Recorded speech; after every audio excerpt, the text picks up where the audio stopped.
So now we're going to look at a very common progression in music, the 2-5-1. Now the 2-5-1 progression is a great progression for practicing because it's so common and you can use it in so many songs. So let's look at what it is.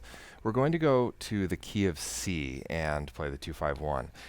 It's going to be a D minor, a G7, and a C major chord. So we're going to, on the D minor, we're going to play a D minor 9. So here's a D minor 9.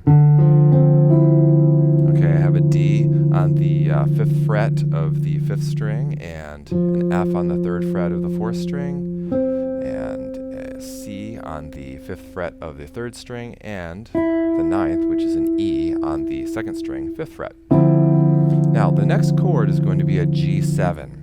We're going to play a G7 sharp 5 to give it a little bit of an altered sound. So this chord is 3rd fret 6th string. We're going to skip the 5th string. We're going to play 3rd fret 4th string. Then we're going to play the B on the 3rd string, which is the 4th fret, and 4th fret on the 2nd string. So G7 sharp 5. We can also call that G7 altered.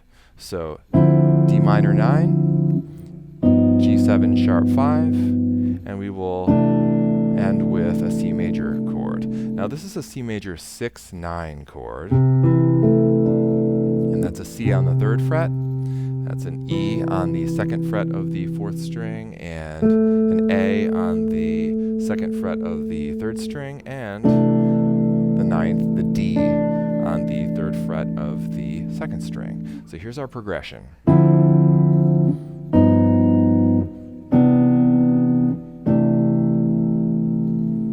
Okay, now let's get to the 2-1-2-1 arpeggios. Now a great thing to do for a 2-5-1 to play over these particular chords with tensions is to play over the D minor, okay? Play an A minor pentatonic scale. So just think this, you're on D minor, just move over to A and play A minor pentatonic.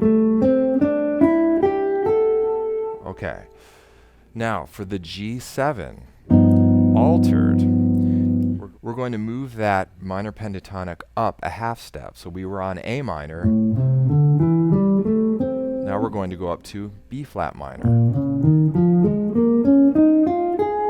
Now when you play a B flat minor pentatonic over a G7 altered chord, you get the altered tones for the chord. So it's a really great device to use for that. You can just basically think about it like if you're on a G7, go up a minor 3rd and play a minor pentatonic. It's a great sound.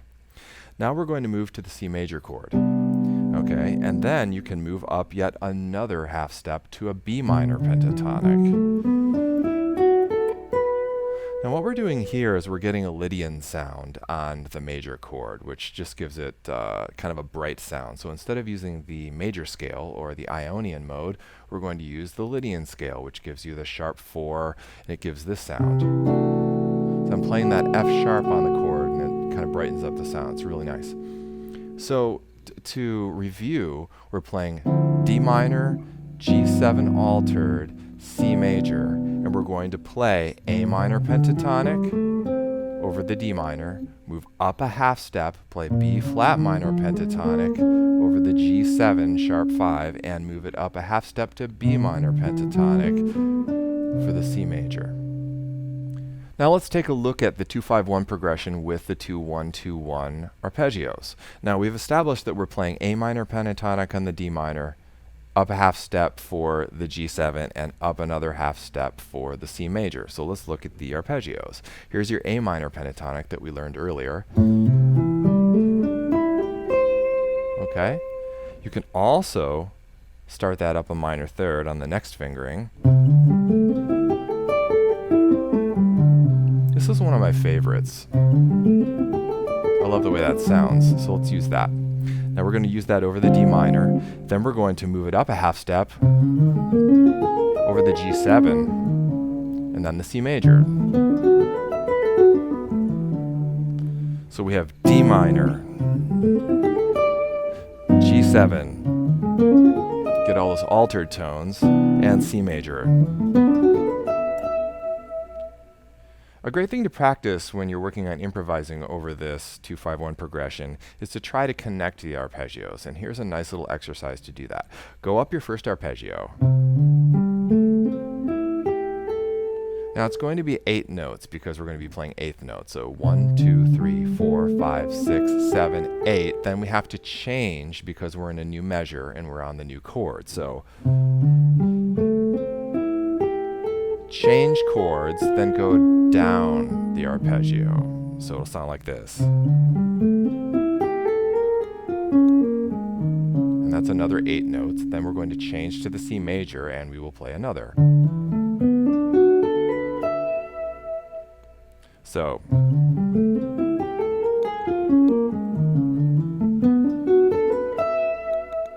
we're playing all eighth notes and we're connecting the arpeggios going up. It's a great sound. So that's a first thing, kind of a first step with the 2-5-1. Just make sure you can connect them, connect the shapes and they feel smooth with eighth notes. Then once you're done with that, you can start breaking up the arpeggios a little bit. You might go